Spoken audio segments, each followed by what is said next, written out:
कुन हालतमा होला नहिले उनका बाबामा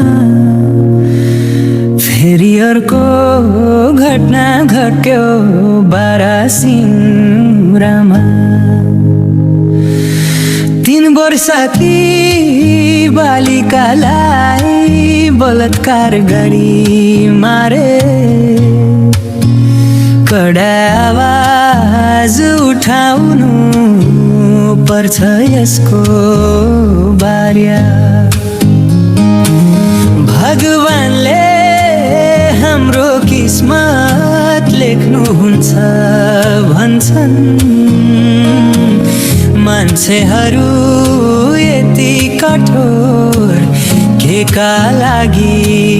बन्छन् कडा भन्दा रेलीमै कडा होस् कारबाही छोडन्